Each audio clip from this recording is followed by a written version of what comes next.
Hello everyone, my name is Sydney Gladding and I'll be doing a surgical case study presentation. Our patient's name is Skeeter. She's a 4-year-old intact female golden retriever and she was presenting today for a cesarean section. She is on Purina Pro plan. She was up to date on her vaccines.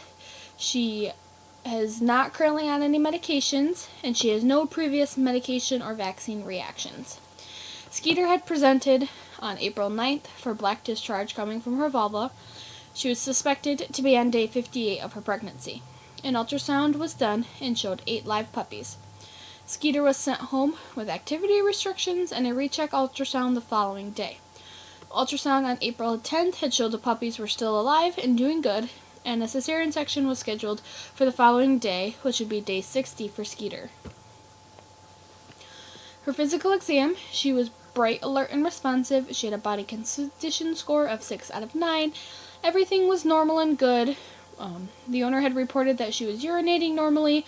Her bladder had palpated normally, but there was black discharge coming from her vulva. She had a heart rate of 115. Her respiration rate was 42. She had a temp of 100.1.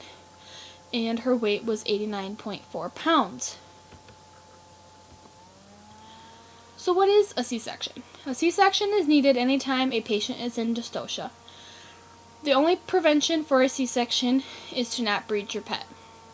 Cesarean section is performed on an emergency basis 58% of the time.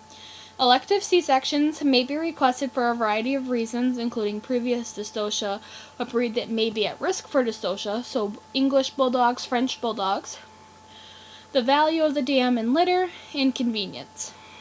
Some signs of dystocia include strong abdominal contractions, greater than 30 minutes with no puppy born, weak straining for greater than 2 hours with no puppy born, greater than 4 hours between delivery of puppies, retained pup at the vulva, or bloody, black, or green discharge from the vulva. Her pre-anesthetic blood work was ran, and everything was within normal limits, and an ultrasound was performed all 3 days and showed 8 good heartbeats. Because of the puppies, no pre-medication was used. Propofol was given IV to effect, and isoflurane would be used for maintenance. Skeeter was intubated with a 10 endotracheal tube.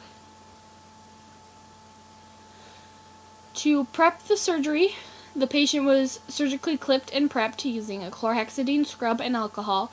The patient was placed in dorsal recumbency on the surgical table and was monitored with SpO2, blood pressure, ECG, temperature, and a respiration rate, and fluids were ran at 500 mL an hour. The incubator was warmed, towels, bulb syringes, suture, and emergency drugs were set out for when the puppies were delivered. For the actual C-section, a ventral midline incision was created and the uterus was isolated. An incision was made in the dorsal uterine body. The puppy is removed, and using 2 mosquito forceps, the umbilical cord is clamped distal to the abdominal wall and then up just a little bit from that, and then cut between the 2 clamps.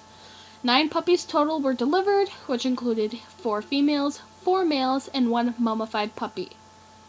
That mummified puppy would be the reason for her black discharge. And once the puppies were delivered, they were dried off and fluid were sucked out of the lungs using the bulb syringe. Each puppy received oxygen therapy while in the incubator, and Skeeter was sutured up with a typical canine spay suture technique.